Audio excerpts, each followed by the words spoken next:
wanted to create a little video basically creating the simplified structure of how a business runs for not only myself, but for a lot of people. We tend to skip fundamentals and chase a lot of money, and a lot of people will scale really, really fast because they're making some sorts of money. But then, they realize they're like, holy shit, I'm in the negative every single month. I'm making $50,000 a month and I'm still not making any money. I can't afford my bills. What's going on? Um, Most of the time, it's because people lacked fundamentals while they were scaling the business. So something cracked in their system of the business operations, right? Whether that be the taxes, they skipped the taxes, right? They didn't have proper margins, which is the biggest cause. People don't break their margins down for some reason. Either way, I just wanted to break it down on a simple level. So let's just start. You're brand new. You just got into business and you don't know where to start. The first area, right, would be to create eyeballs. Let's say you just created your first company, right? A mobile detailing company. First thing you want to do is you want to get some awareness about what you do and how you can solve someone's solution or solve someone's problem, right? Because if people don't know about you, people can't buy from you. So we want to create some eyes. And let's say we create 10 customer figures that could potentially lead us forward, right? That's essentially what a lead is. And this is going to be a sales funnel flipped on its side, but we'll just keep it simple. We create ten people that know about us. From that 10 people, let's just make this a story as well. Keep track. Little Jerry just started his mobile detailing business. He told 10 people, 10 of his coworkers, about his new future endeavors. Right? From those 10 people, right? 9 of them were minimum wage workers, so he's probably not going to get anything out of that. But his manager just so happens to come up to little Jerry in his mobile detailing, and he let little Jerry know. He said, "Hey man, I actually need my car done. Could you possibly help me out?" Well, Jerry's like, "Hell yeah, brother." So Jerry just created a trusting customer, right? His manager, right? His manager already knows Jerry's background. He knows a little bit about Jerry, so he doesn't really have to do any marketing for that. He just has to let the manager know that, hey man, I'm in business.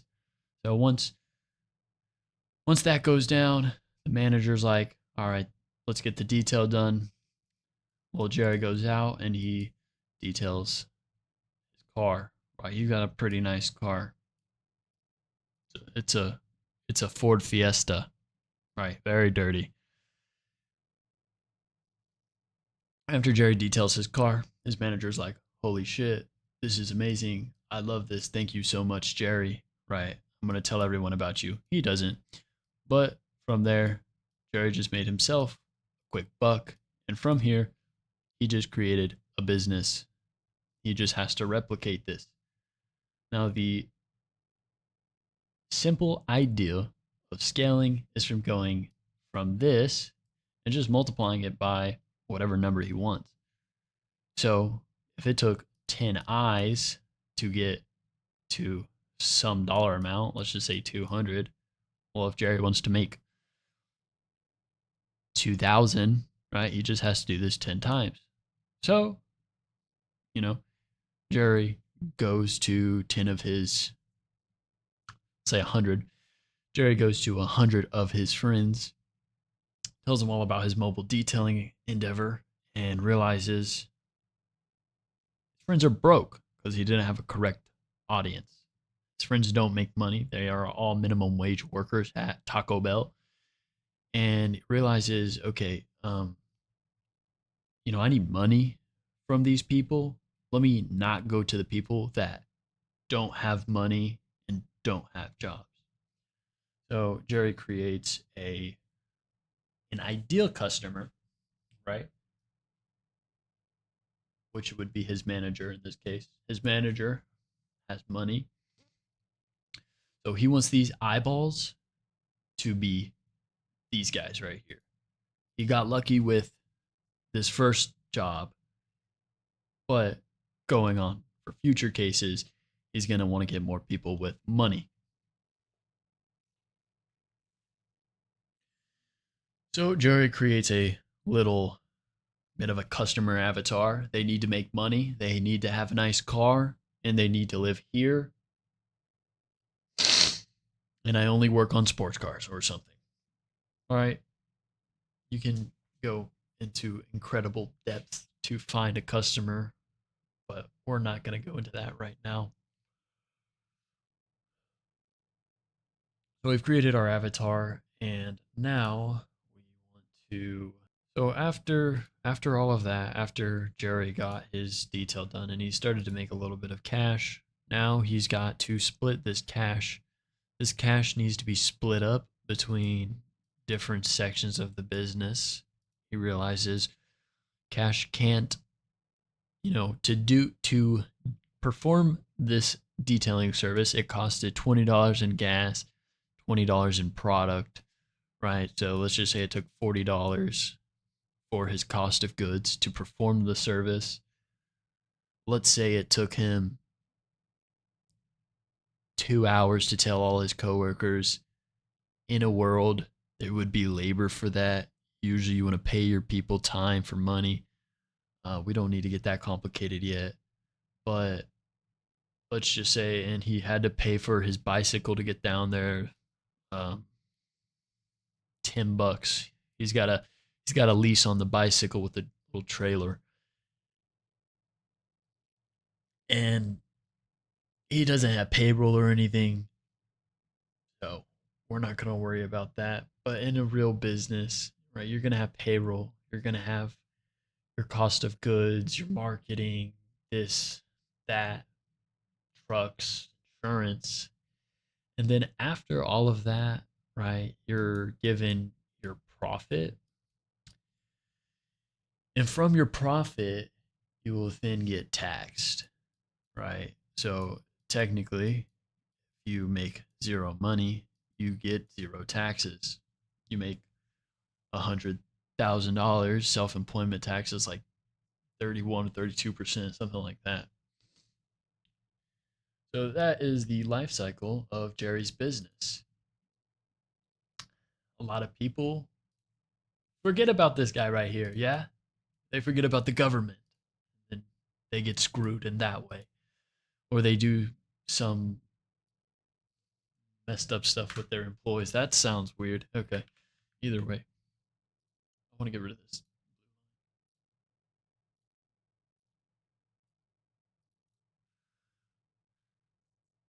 So now that we have this complicated ass image, right? We want to create customer retention. We're gonna we're gonna scale this up a little bit. Right. With customer retention, there's a lot of things we got to keep in mind, but the biggest one is from here to here. We have the opportunity to make a customer a returning customer.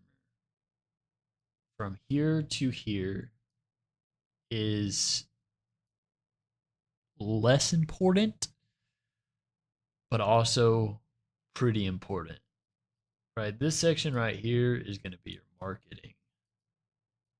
And this section right here is going to be the actual service or the product you provide.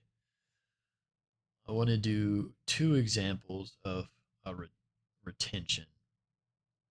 But the basic process would be we market to a whole bunch of people, or let's say for this one scenario, we market to 10 people, we get 10 eyeballs, one of those being the manager. loves our details so much, he gives us money for that service. And then we managed to get him on a monthly retainer. Hey, we'll come by, clean your car once a month for so and so amount. And then we've got a system that prints money. I hate that word. I hate that word.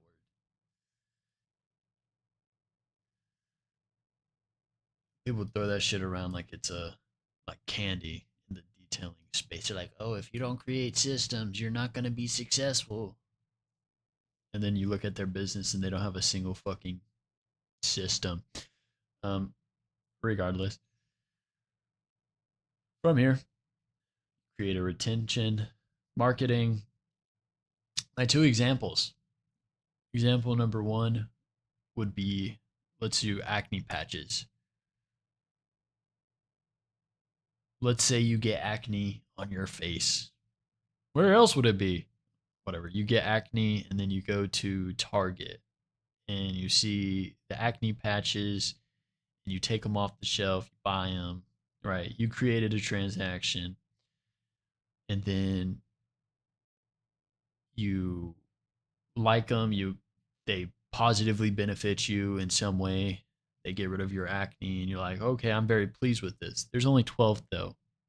You get acne, I don't know, once a day, twice a day. I don't know. Every couple of days you get acne and then you run out of patches and you're like, "Oh shoot. I really like those mighty patches." So you go back to Target and then, you become a retaining customer.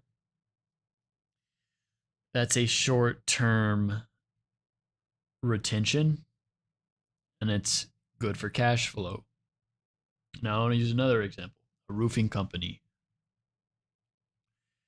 You can still create a returning customer with a roofing company.